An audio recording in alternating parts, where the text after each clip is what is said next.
Hi ಸ್ನೇಹಿತರೆ, ಎಲ್ಲರಿಗೂ ನಮಸ್ಕಾರ. ನಾನು ನಿಮ್ಮ ಟೆಕ್ನಿಕಲ್ ಲಬ್ ಯೂಟ್ಯೂಬ್ ಚಾನಲಿಂದ ಕಿರಣ್ ಮಾತಾಡ್ತಿದ್ದೆ. ಹೌದು, ಇವತ್ತಿನ ವಿಡಿಯೋದಲ್ಲಿ ನಾನು ಇಂಪಾರ್ಟೆಂಟ್ ಟಾಪಿಕ್ ಬಗ್ಗೆ ಬಂದಿದ್ದೆ. ಹೌದು, ಇವತ್ತಿನ ವಿಡಿಯೋದಲ್ಲಿ ನಾನೊಂದು ಮಿಷಿನ್ ಬಗ್ಗೆ ಹೇಳೋಕ್ಕೆ ಅದು ಯಾವ ಮಿಷಿನ್ ಅಂದರೆ ಶೇಪರ್ ಮಿಷಿನ್ನ ನಾವು ಎಲ್ಲೆಲ್ಲಿ ಯೂಸ್ ಮಾಡ್ತೀವಿ, ಮೆಕ್ಯಾನಿಕಲ್ ರಿಲೇಟೆಡ್ ಎಲ್ಲೆಲ್ಲಿ ಏನೋ ವರ್ಕ್ ಆಗುತ್ತಲ್ಲ. ಉದಾಹರಣೆಗೆ ಹೇಳ್ಬೇಕಂದ್ರೆ ವರ್ಕ್ಶಾಪ್ಗಳಲ್ಲಿ ಮತ್ತು ಸ್ಮಾಲ್ ಸ್ಕೇಲ್ ಇಂಡಸ್ಟ್ರಿಗಳಲ್ಲಿ, ಆಮೇಲೆ ಡಿಪ್ಲೊಮಾ ಮತ್ತು ITI ಕಾಲೇಜ್ಗಳಲ್ಲಿ ಪ್ರಮುಖವಾಗಿ ಶೇಪರ್ ಮಿಷಿನ್ನ ಯೂಸ್ ಮಾಡ್ತಾರೆ. ಹಾಗಾದರೆ ಶೇಪರ್ ಮಿಷಿನ್ ಅಂದ್ರೆ ಏನು, ಅದರ ಉಪಯೋಗಗಳೇನು, ಮತ್ತು ಅದರ ಅಡ್ವಾಂಟೇಜಸ್ ಏನು, ಡಿಸ್ಅಡ್ವಾಂಟೇಜಸ್ ಏನು, ಮತ್ತು ಅದನ್ನ ಯಾವ ಥರ ಯೂಸ್ ಮಾಡ್ತಾರೆ ಅಂದರೆ ಪ್ರೊಸೆಸ್ ಬಗ್ಗೆ ಎಲ್ಲ ನಾವು ಇವತ್ತಿನ ಈ ವಿಡಿಯೋದಲ್ಲಿ ನಾವು ತಿಳ್ಕೊಳ್ಳೋಣ. ಹೌದು, ಮುಖ್ಯವಾಗಿ ಇನ್ನೂ ಯಾರೆಲ್ಲ ನಮ್ಮ ಚಾನಲ್ನ ಸಬ್ಸ್ಕ್ರೈಬ್ ಮಾಡಿಲ್ಲ ಸಬ್ಸ್ಕ್ರೈಬ್ ಮಾಡಿ, ಮತ್ತು ಪಕ್ಕದೆಲ್ಲ ಬೆಲ್ಲೈಕನ್ನ ಕ್ಲಿಕ್ ಮಾಡಿರ್ತಾರೆ. ಬೆಲ್ಲೈಕನ್ ಯಾಕೆ ಕ್ಲಿಕ್ ಮಾಡ್ಕೊತೀನಿ, ನಾನು ಯಾವುದಾದ್ರೂ ಹೊಸ ವಿಡಿಯೋ ಏನಾದರೂ ಬಿಟ್ಟರೆ ಫಸ್ಟು ನಿಮಗೆ ಆ ವಿಡಿಯೋ ತಲುಪುತ್ತೆ. ಹಾಗಾಗಿ ನೀವು ಬೆಲ್ಲೈಕನ್ನ ಕ್ಲಿಕ್ ಮಾಡ್ಕೊಳ್ಳಿ. ಹಾಗೆ ಇನ್ನೂ ಹೇಳ್ಬೇಕಂದ್ರೆ ನನ್ನ ಹಳೆ ವಿಡಿಯೋ ಎಲ್ಲ ಮಾಡಿದ್ದೀನಿ, ವರ್ನಿಯರ್ ಕ್ಯಾಲಿಪರ್ ಬಗ್ಗೆ ಆಗಿರೋ, ಕೆಲವು ಮಿಲ್ಲಿಂಗ್ ಮಿಷಿನ್, CNC, ಆ ವಿಡಿಯೋನು ಕೂಡ ನೀವು ನೋಡಿ ಇಷ್ಟ ಆದರೆ ನಿಮ್ಮ ಫ್ರೆಂಡ್ಸ್ಗೆ ಹಾಗೆ ನಿಮ್ಮ ಗ್ರೂಪ್ಗಳಿಗೆ ಶೇರ್ ಮಾಡಿ. ಹೌದು, ಈ ವಿಡಿಯೋನ ನೀವು ಕೊನೆವರೆಗೂ ಸ್ಕಿಪ್ ಮಾಡಿದ್ರೆ ನೋಡಿ ಈ ಮಿಷಿನ್ ಬಗ್ಗೆ ನಿಮಗೆ ಪ್ರಮುಖ ಮಾಹಿತಿ ದೊರೆಯುತ್ತೆ. ಹಾಗಾದರೆ ಯಾಕೆ ತಡ ಮಾಡೋದು, ಈ ವಿಡಿಯೋನ ಸ್ಟಾರ್ಟ್ ಮಾಡೋಣ ಬನ್ನಿ. ಶೇಪರ್ ಮಿಷಿನ್ ಅಂದ್ರೆ ಏನಂತ ಮೊದಲನೇ ತಿಳ್ಕೊಳ್ಳೋಣ. ಅಂದರೆ ವರ್ಕ್ ಪೀಸ್ನ ಅನಗತ್ಯ ಅಂದರೆ ಅನ್ವಾಂಟೆಡ್ ಮೆಟೀರಿಯಲ್ನ ರಿಮೂವ್ ಮಾಡಿ ನಮಗೆ ಬೇಕಾದ ಆಕಾರವನ್ನು ನೀಡುವ ಒಂದು ರೆಸಿಪ್ರೊಕೇಟಿಂಗ್ ಮಿಷಿನ್ ಟೂಲೇ ಈ ಶೇಪರ್ ಮಿಷಿನ್ ಅಂತ ಕರಿತೀವಿ. ಹಾಗಾದರೆ ಈ ಶೇಪರ್ ಮಿಷಿನ್ ಯಾವುದ್ರ ಮುಖಾಂತರ ವರ್ಕ್ ಆಗುತ್ತೆ ಅಂದರೆ, ಇದಕ್ಕೆ ನಾವು ಈ ಶೇಪರ್ ಮಿಷಿನ್ಗೆ ನಾವು ಕ್ವಿಕ್ ರಿಟರ್ನ್ ಮೆಕ್ಯಾನಿಸಮ್ ಅಂತ ಒಂದು ಮೆಕ್ಯಾನಿಸಮ್ನ ಯೂಸ್ ಮಾಡಿ ಮಿಷಿನ್ ಏನು ಇರುತ್ತಲ್ಲ, ಫಾರ್ವರ್ಡ್ ಮತ್ತು ರಿವರ್ಸ್ ಮುಖಾಂತರ ಈ ಮಿಷಿನ್ನ ಮೆಟೀರಿಯಲ್ನ ರಿಮೂವ್ ಮಾಡುತ್ತೆ. ಹೌದು, ಶೇಪರ್ ಮಿಷಿನಲ್ಲಿ ನಾವು 2 ಸ್ಟ್ರೋಕ್ನ ಯೂಸ್ ಮಾಡ್ತೀವಿ. ಏನಪ್ಪ ಅಂದರೆ ಫಾರ್ವರ್ಡ್ ಸ್ಟ್ರೋಕ್ ಮತ್ತು ರಿಟರ್ನ್ ಸ್ಟ್ರೋಕ್ ಅಂತ ಯೂಸ್ ಮಾಡ್ತೀವಿ.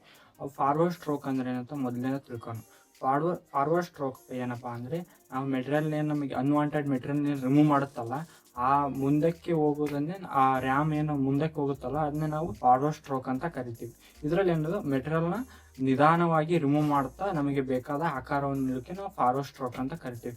ಇನ್ನೊಂದು ಏನಂದರೆ, ಫಾರ್ವರ್ಡ್ ಸ್ಟ್ರೋಕ್ ಹೋಗ್ಬೇಕಾದ್ರೆ ರ್ಯಾಮು ನಿಧಾನವಾಗಿ ಹೋಗುತ್ತೆ, ಅದನ್ನ ನಾವು ಫಾರ್ವರ್ಡ್ ಸ್ಟ್ರೋಕ್ ಅಂತ ಕರಿತೀವಿ. ಹಂಗಾದ್ರೆ ರಿಟರ್ನ್ ಸ್ಟ್ರೋಕ್ ಏನಪ್ಪ ಅಂದರೆ, ಆಲ್ರೆಡಿ ಏನು ಮುಂದಕ್ಕೆ ಹೋಗಿರುತ್ತಲ್ಲ ಅದು ರ್ಯಾಮ್ ಮತ್ತೆ ಹಿಂದಕ್ಕೆ ಬರಬೇಕಲ್ಲ, ಹಾಗಾಗಿ ಅದು ಫಾರ್ವರ್ಡ್ ಸ್ಟ್ರೋಕ್ ಹೋಗ್ಬೇಕಾದ್ರೆ ನಿಧಾನವಾಗಿ ಹೋಗುತ್ತೆ, ಅದೇ ರಿಟರ್ನ್ ಬರಬೇಕಾದ್ರೆ ಫಾಸ್ಟಾಗಿ ಬರುತ್ತೆ. ಇನ್ನೊಂದು ರಿಟರ್ನ್ ಸ್ಟ್ರೋಕಿಗೆ ಇನ್ನೊಂದು ಹೆಸರಿನಿಂದ ಕರಿತೀವಿ, ನಾವು ಐಡಲ್ ಸ್ಟ್ರೋಕ್ ಅಂತ ಕರಿತೀವಿ. ಇದಿಷ್ಟು ಫಾರ್ವರ್ಡ್ ಮತ್ತು ರಿಟರ್ನ್ ಸ್ಟ್ರೋಕ್ನ ವ್ಯತ್ಯಾಸ. ಹಾಗಾದರೆ ನಾವು ಶೇಪರ್ ಮಿಷಿನ್ನ ಪ್ರಮುಖ ಭಾಗಗಳನ್ನು ನೋಡೋದ್ರಲ್ಲಿ ಯಾವ್ಯಾವ ಬರ್ತಾವಂತ ಒಂದೊಂದಾಗಿ ನೋಡ್ತಾ ಹೋಗೋಣ.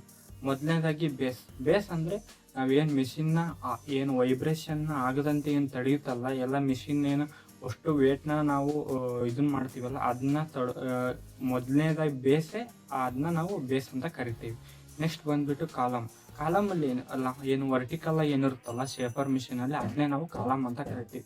ಇದರಲ್ಲಿ ಏನಪ್ಪ ಅಂದರೆ, ಏನು ಗೇರ್ ಮೆಕ್ಯಾನಿಸಮ್ ಏನಿರುತ್ತಲ್ಲ ಅದನ್ನ ಅದ್ರ ಒಳಗಡೆ ಕಾಲಮ್ ಒಳಗಡೆ ಗೇರ್ ಮೆಕ್ಯಾನಿಸಮ್ ಬರುತ್ತೆ, ಅದನ್ನೇ ನಾವು ಕಾಲಮ್ ಅಂತ ಕರಿತೀವಿ. ನೆಕ್ಸ್ಟ್ ಬಂದಿದ್ದು ಟೇಬಲ್ ಏನಪ್ಪ ಅಂದರೆ, ನಾವು ಏನು ಏನಾರ ವರ್ಕ್ ಹೋಲ್ಡಿಂಗ್ ವರ್ಕ್ ಪೀಸ್ನ ಹೋಲ್ಡ್ ಮಾಡೋಕ್ಕೆ ಏನು ಹೆಲ್ಪ್ ಆಗುತ್ತಲ್ಲ ಅದನ್ನೇ ನಾವು ಟೇಬಲ್ ಅಂತ ಕರಿತೀವಿ.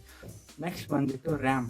ಇದ್ರ ಕೆಲಸ ಏನಪ್ಪ ಅಂದರೆ, ನೀವೇನು ಫಾರ್ವರ್ಡ್ ಮತ್ತು ರಿಟರ್ನ್ ಸ್ಟ್ರೋಕ್ ಏನು ಹೋಗುತ್ತಂದ್ರಲ್ಲ ಅದನ್ನೇ ನಾವು ರ್ಯಾಮ್ ಅಂತ ಕರಿತೀವಿ. ಅದು ಏನಾಗುತ್ತೆ, ಹಾರಿಜೆಂಟಲ್ ಆಗಿರುತ್ತೆ ರ್ಯಾಮ್, ಅದನ್ನೇ ನಾವು ರ್ಯಾಮ್ ಅಂತ ಕರಿತೀವಿ. ನೆಕ್ಸ್ಟ್ ಬಂದು ಟೂಲ್ ಅಂದರೆ, ನಾವು shaper ಮಿಷಿನ್ನೇ single point cutting ಟೂಲ್ನ use ಮಾಡ್ತೀವಿ. ಆ ಟೂಲ್ನ ಯೂಸ್ ಮಾಡೋಕ್ಕೆ ನಾವು ಟೂಲ್ ಹೆಡ್ನ ಯೂಸ್ ಮಾಡ್ತೀವಿ, ಹಂಗಾಗಿ ಟೂಲ್ ಹೆಡ್ ಅಂತ ಕರಿತೀವಿ. ಇವಿಷ್ಟು ಶೇಪರ್ ಮಿಷಿನ್ನ ಪ್ರಮುಖ ಭಾಗಗಳು. ಇನ್ನೂ ಇದಾವೆ, ನಾವು ಪ್ರಮುಖ ಭಾಗಗಳನ್ನ ಅಷ್ಟೇ ಹೇಳಿರೋದು. ಓಕೆನಾ? ಆದರೆ ಈ ಶೇಪರ್ ಮಿಷಿನ್ನ ಏನು ಅಡ್ವಾಂಟೇಜಸ್ ಬಗ್ಗೆ ತಿಳ್ಕೊಳ್ಳೋಣ. ಅಂದರೆ ಅನುಕೂಲಗಳು ಏನಪ್ಪ ಅಂದರೆ, ಈ ಮಿಷಿನ್ನಲ್ಲಿ ಕಡಿಮೆ ವೆಚ್ಚದ ಟೂಲ್ ಅಂದರೆ ಲೋ ಟೂಲ್ ಕಾಸ್ಟ್ ಆಗಿ ಬಳಸ್ತೀವಿ. ನೆಕ್ಸ್ಟ್ ಬಂದ್ಬಿಟ್ಟು ಸರಳ ಕಾರ್ಯಾಚರಣೆ ಅಂದರೆ ಸರಳವಾಗಿ ಈ ಮಿಷಿನ್ನ ನಾವು ಯೂಸ್ ಮಾಡ್ಬೋದು. ನೆಕ್ಸ್ಟ್ ಬಂದ್ಬಿಟ್ಟು ಇನ್ನೊಂದು ಡಿಫ್ರೆಂಟ್ ಟೈಪ್ ಆಪರೇಷನ್ಸ್ನ ಮಾಡ್ಬೋದು, ಅಂದರೆ ವಿವಿಧ ಆಕಾರಗಳನ್ನು ಈ ಮಿಷಿನ್ಸ್ನಲ್ಲಿ ನಾವು ತೆಗಿಬೋದು. ಅಂದರೆ ಎಕ್ಸಾಂಪಲ್ ಫ್ಲಾಟ್ ಸರ್ಫೇಸ್ ಆಗಿರ್ಬೋದು, ಕೀವೇಸ್ ಆಗಿರ್ಬೋದು, ಸ್ಲಾಟ್ಸ್ ಆಗಿರ್ಬೋದು, ಇನ್ನು ವಿವಿಧ ರೀತಿಯ ಆಪರೇಷನ್ಸ್ಗಳನ್ನು ನಾವು ಈ ಮಿಷಿನಲ್ಲಿ ಮಾಡ್ಬೋದು. ಆಮೇಲೆ ಲೋ ಲೇಬರ್ ಕಾಸ್ಟ್, ಇದು ಒಂದು ಲೋ ಲೇಬರ್ ಕಾಸ್ಟ್ ಮುಖಾಂತರ ಈ ಅಡ್ವಾಂಟೇಜಸ್ ಒಂದು ಆ್ಯಡ್ ಆಗುತ್ತೆ. ಇನ್ನೊಂದೇನಪ್ಪ, ಈ ಶೇಪರ್ ಮಿಷಿನ್ನ ಡಿಸ್ಅಡ್ವಾಂಟೇಜಸ್ ಏನಪ್ಪ ಅಂದರೆ ಕಡಿಮೆ ವೇಗ. ಏನಕ್ಕಂದರೆ ಸ್ಲೋ ಸ್ಪೀಡ್ ಇರುತ್ತೆ. ಏನಕ್ಕಂದರೆ ನಾವು ಈಗೇನು ಫಾರ್ವರ್ಡ್ ಸ್ಟ್ರೋಕ್ ಏನು ಅಂದಲ್ಲ, ಅದು ಹೋಗ್ಬೇಕಾದ್ರೆ ನಿಧಾನವಾಗಿ ಹೋಗುತ್ತೆ. ಆ ರೀತಿ ನಿಧಾನ ಆಗೋದ್ರಿಂದ ನಮಗೆ ಮಾಸ್ ಪ್ರೊಡಕ್ಷನ್ ತೆಗಿಯೋಕ್ಕೆ ಹೆಲ್ಪ್ಫುಲ್ ಆಗಲ್ಲ. ಹಾಗಾಗಿ ಇದು ಒಂದು ಡಿಸ್ಅಡ್ವಾಂಟೇಜಸ್ ಆಗಿದೆ.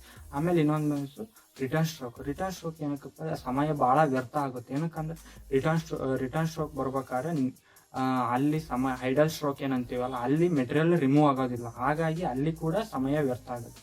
ಆಮೇಲೆ ನಾವು ಇನ್ನೊಂದೇನಪ್ಪ, ಈ ಶೇಪರ್ ಮಿಷಿನಲ್ಲಿ ಇನ್ನೊಂದೇನಪ್ಪ ಅಂದರೆ ಸಿಂಗಲ್ ಕಟ್ಟಿಂಗ್ ಟೂಲ್ನ ಅಷ್ಟೇ ಮಲ್ಟಿಪಲ್ ಕಟ್ಟಿಂಗ್ ಟೂಲ್ನ ಯೂಸ್ ಮಾಡೋಕ್ಕಾಗಲ್ಲ. ಅಲ್ಲಿ ಕೂಡ ನಾವು ಮಾಸ್ ಪ್ರೊಡಕ್ಷನ್ ತೆಗಿಯೋಕ್ಕೆ ಅಲ್ಲಿ ಕೂಡ ಹೆಲ್ಪ್ಫುಲ್ ಆಗಲ್ಲ.